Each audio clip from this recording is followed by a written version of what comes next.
जय माता दी। नवरात्रि के पावन अवसर पर आज हम जानेंगे माँ दुर्गा के 8वें स्वरूप माँ महागौरी की अद्भुत, चमत्कारी और पवित्र कथा।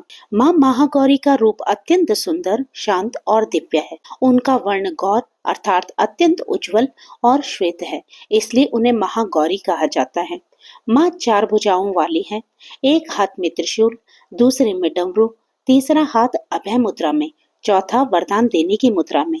माँ वृषभ यानी सफेद बैल पर सवार होती है और श्वेत वस्त्र धारण करती है। बहुत समय पहले की बात है, माता पार्वती ने भगवान शिव को पति रूप में पाने के लिए कठोर तपस्या की। उन्होंने वर्षों तक कठोर व्रत और साधना की, न भोजन न जल, केवल भगवान शिव का स्मरण किया। धीरे धीरे उनके शरीर पर धूल, मिट्टी और तपस्या का प्रभाव पड़ने लगा। उनका शरीर काला पड़ गया, लेकिन उनके मन में भक्ति और विश्वास अटल था। जब भगवान शिव उनकी तपस्या से प्रसन्न हुए तो उन्होंने माता पार्वती को दर्शन दिए। माता की ये अवस्था देखकर भगवान शिव ने गंगा जल से उनका अभिषेक किया। जैसे ही पवित्र जल माता के शरीर पर पड़ा, उनका रूप अत्यंत उज्जवल, गौर और दिव्य हो गया। तभी से माता का नाम पड़ा माँ महागौरी। माँ महागौरी की पूजा करने से जीवन के सभी पाप नष्ट हो जाते हैं, मन की शुद्धि होती है, विवाह में आ रही बाधाएं दूर होती हैं, सुख शांति और समृद्धि प्राप्त होती है। जो भी भक्त सच्चे मन से माँ की आराधना करता है, माँ उसे अवश्य ही अपना आशीर्वाद देती है। अष्टमी के दिन माँ को सफेद फूल अर्पित करें, नारियल और खीर का भोग लगाएं, ओम देवी महागौरी नमः मंत्र का जाप करें। माँ महागौरी हमें सिखाती है कि कठिन परिस्थितियों में भी विश्वास न छोड़ें। सच्ची भक्ति और धैर्य से हर मनोकामना पूरी होती है।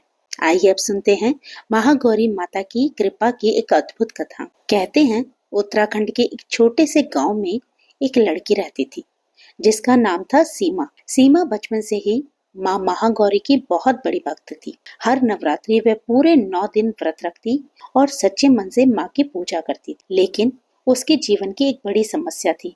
उसकी शादी बार बार टूट जाती थी। हर बार कोई न कोई बाधा आ जाती थी। गांव के लोग कहने लगे, शायद इसकी किस्मत में शादी नहीं है। लेकिन सीमा ने हार नहीं मानी। उसने माँ महागौरी पर विश्वास रखा। एक दिन अष्टमी की रात सीमा ने पूरे मन से माँ की पूजा की और रोते हुए कहा, माँ अगर मेरी भक्ति सच्ची है तो मुझे रास्ता दिखाओ। उस रात उसे एक अजीब सा सपना आया। उसने देखा एक दिव्य प्रकाश। उस प्रकाश में माँ महागौरी प्रकट हुई और मुस्कुराते हुए कहने लगी, बेटी कल मंदिर के पीछे जो पुराना पीपल का पेड़ है वहां आ जाओ। अगले दिन सीमा ने वैसा ही किया। वह मंदिर के पीछे गई और वहां उसे एक बुजुर्ग महिला मिली। उस महिला ने कहा, मैं तुम्हारा इंतजार कर रही थी। उसने सीमा को एक छोटा सा मंत्र दिया और कहा, इसका 21 दिनों तक जाप करो। सीमा ने बिना सवाल किए पूरी श्रद्धा से उस मंत्र का जाप किया।